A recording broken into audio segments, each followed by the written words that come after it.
Sa tangkang paghabol sa tropang Pinoy, dalawang Chinese vessel ang nagbanggaan mismo sa West Philippine Sea.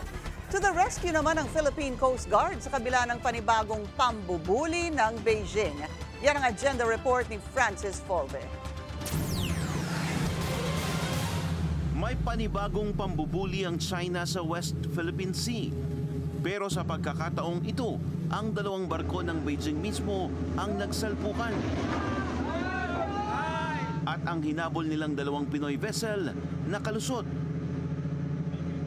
Nangyari ang insidente kaninang umaga sa layong 10.5 nautical miles east of Bajo de Masinloc. While we were being chased by the Chinese Coast Guard 3104, ay nagkaroon ng insidente ang pagitan ng China Coast Guard at ang PLA Navy warship 164.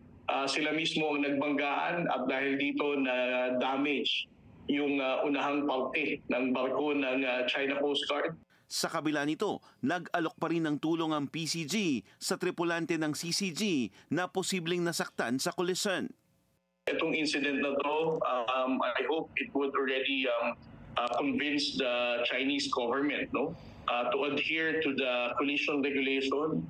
Ilang beses na nating sinasabi ito na if we're going to carry out dangerous maneuvers at sea, eventually it will lead to a maritime incident or sea mishap. And this is what happened here. Sa hiwalay na insidente naman na inulat ng Philippine Navy, nag-radio challenge ang BRP Jose Rizal at BRP Emilio Jacinto sa PLA Navy vessel at CCG sa May Mabulis Island sa Batanes.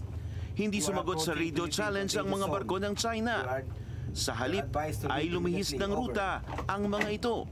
Nang tanungin tungkol sa panibagong panggigipit ng China sa ating karagatan, ang sagot ng Pangulo, sanay na tayo rito. It is not a one thing na there's no silver bullet na pag pinaputok mo, solve lahat ang problema mo. What will happen here is we will continue to be present, we will continue to defend our territory, we will continue to exercise our sovereign rights. And despite any opposition from anyone, we will continue to do that, as we have done in the past 3 years. Dagdag ni PBBM, hindi naman Pinas ang agresibo at dumidepensa lang tayo. Para sa agenda, Francis Folbe, Bellionario News Channel.